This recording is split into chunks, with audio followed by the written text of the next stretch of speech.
안녕하세요. 이번에는 IT 컨설턴트라는 직업에 대해서 좀 설명을 해보고 싶습니다. 예전에 한국에 잠시 가서 일을 한 적이 있었는데요. 그때 컨설턴트라고 소개를 했더니 사람들은 이 컨설턴트가 단순히 영업하는 사람으로만 알고 있었던 게 충격이었던 적이 있는데요. 한국에서는 컨설턴트는 그 세일즈 컨설턴트가 거의 다였던 것 같아요. 게다가 세일즈 컨설턴트보다는 세일즈맨에 가깝고 기술력은 뭐 찾아보기 거의 힘든 사람들이 많았습니다. 일본에서의 IT 컨설턴트의 지위는 상당히 높습니다. 일단 아무나 컨설턴트란 이름을 내세우지 않고 컨설턴트들은 자기 분야에 굉장히 자부심을 가지고 있는 경우가 많습니다.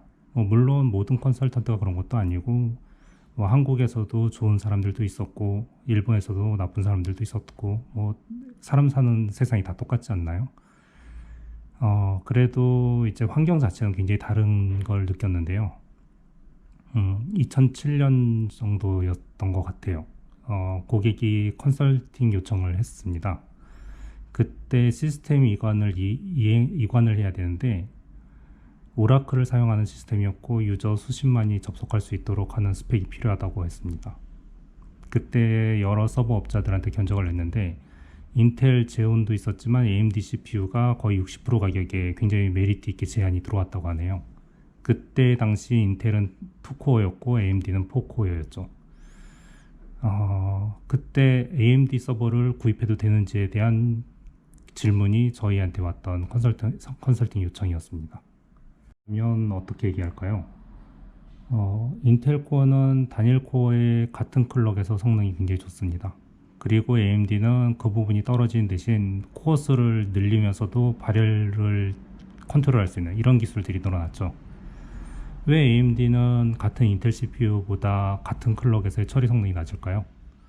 이런 이유를 이제 컨설턴트들이 많이 얘기를 해줄 수 있어야 되는데, 이 이유는 OS라는 소프트웨어가 하드웨어랑 통신할 때 사용하는 머신 코드라는 어셈블러를 사용해서 OS랑 소통을 하게 됩니다. 각각의 CPU 밴드는 자기만의 머신 코드와 코어 기술을 가지고 연산을 하기 때문에 하나의 처리 요청에 동일한 클럭을 사용하지 않습니다. 어셈블러 명령 체계에서부터 에뮬레이트 되거나 다른 처리를 하게 되고도 있죠. 이 때문에 생기는 성능적인 열세를 막기 위해 클럭 수를 높이거나 코어를 늘려서 대응을 하고 있죠. AMD 역시 4코어로 만들고 나서야 인텔 2코어보다 조금 더 좋은 성능을 낼 수 있었고 가격은 오히려 60%라는 가격적인 메리트를 줄 수 있었는데 이것만으로 AMD 서버를 사세요 라고 말하면 안 됩니다.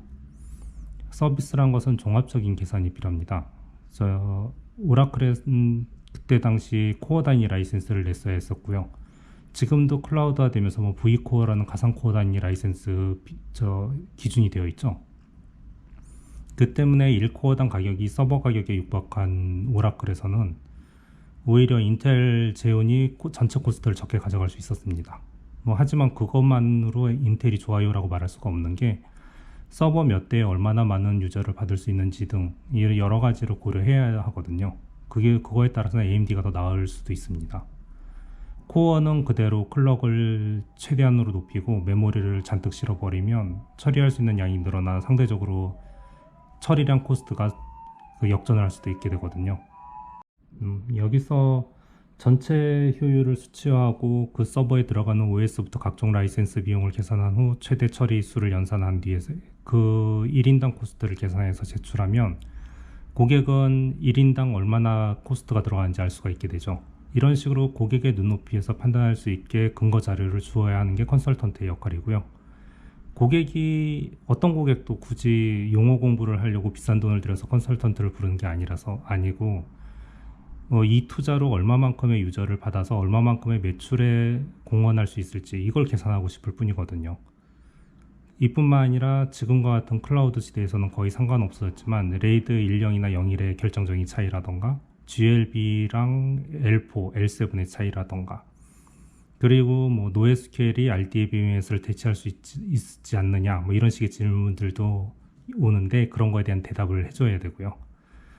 그리고 인프라는 엄청나게 많은 유사 개념들이 있어서 개발자의 능력만으로는 구분할 수 없는 것들이 굉장히 많습니다.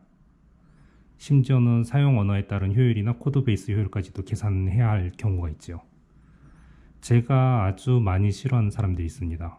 물론 컨설턴트라 불리는 사람들이나 유식하거나 높은 지위에 있다고 착각하게 하는 사람들이 하는 행동인데요. 고객이나 상대가 알아먹을 수 없는 어려운 단어만 나열하고 이것도 모르냐 하는 식으로 고객을 위축시키는 사람들이 생각보다 많았습니다. 내가 알아먹을 수 없게 설명하는 사람이 있으면 그 사람은 스스로도 그게 뭔지 모르지만 모른다고 하기 싫어서 굳이 어려운 용어를 나열해서 상대를 기를 죽이는 케이스가 대부분이라고 생각하고 있습니다. 이런 경우 천진난만하게 늘어났던 용어들 다시 물어보면 되죠. 이때 설명해 주려고 하는 사람들은 그나마 조금이라도 지식이 있는 사람이고, 그때 그것도 모르냐 그러면서 설명보다 질책하는 사람들이 있으면 그 사람들은 어디서 주워들은 단어를 가지고 아는 척을 좋아하는 사람이라고 생각하시면 됩니다.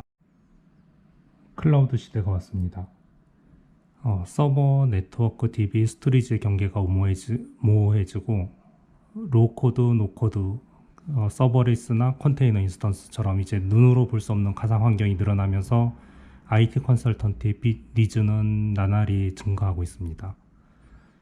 그동안 자기 분야에서만 알면 문제없이 20년 동안 계속 똑같은 것만 해왔던 사람들한테는 이젠 패닉 상태거든요.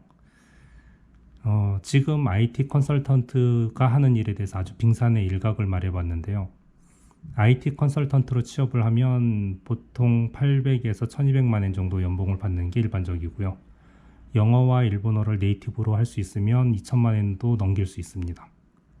고객이랑 영업을 할 때 견적을 내는 입장에서는 스케일이나 컨설팅 범위에 따라서 다르긴 하지만 한 건에 1인당 1일에서 1개월 정도 단위로 100에서 250만 원 정도의 견적을 내는 게 일반적인 컨설팅 비용입니다. IT 컨설턴트는 IT 담당자가 모르는 깊이까지의 경험과 지식으로 고객의 선택을 도와줘야 되고요. 고객의 업무 분석이 가능할 정도의 업무 지식이 없으면 쉽게 할 수가 없습니다. 그 정도로 허들은 높긴 하죠. 단적으로 온라인 게임에서 사용하는 데이터베이스 시스템과 방송국에서 사용하는 데이터베이스 제품에서 유저당 트랜잭션, 초당 처리 요구량이 완전히 달라집니다. 그에 따라 최적의 제품의 선택에서부터 하드웨어 선택을 할 수 있도록 도와줘야 고객이 만족해서 대가를 지불하지 않을까요? 한국에서는 이런 걸 정리해 주어도 과기처고시 인건비 단가 기준이라고 얘기하면서 그 이상을 주지 않는 게 좀 한국의 현실이긴 한데요. 일본에서는 이 결정으로 좌지우지되는 인프라 비용만 제가 참여한 그 규모로 따지면은 최대 연간 4조 원 정도 되는 그런 환경에서도 일을 해봤는데, 한 달에 5천만 원 정도쯤은 그 정도 내고서 연간 1, 2조엔 차이를 내게 해준다면 아주 저렴한 대가가 되겠죠. 한국은 안 그러냐고요?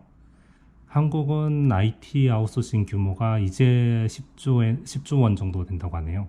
그 중에서 94%가 국가기관이나 100대 기업의 발주이고요. 민간 기업에서는 약 6% 정도를 가지고 치열하게 싸우고 있는 게 한국의 시장 규모죠. 참고로 일본의 IT 아웃소싱 시장은 한국 돈으로 약 250조 원 정도 규모입니다. 일본에서 IT 컨설턴트는 이렇게 말씀 들어보시면 굉장히 추천하는 직업들이 있고요. 여러분은 IT 컨설턴트에 대해서 어떤 생각을 가지고 계시는지요?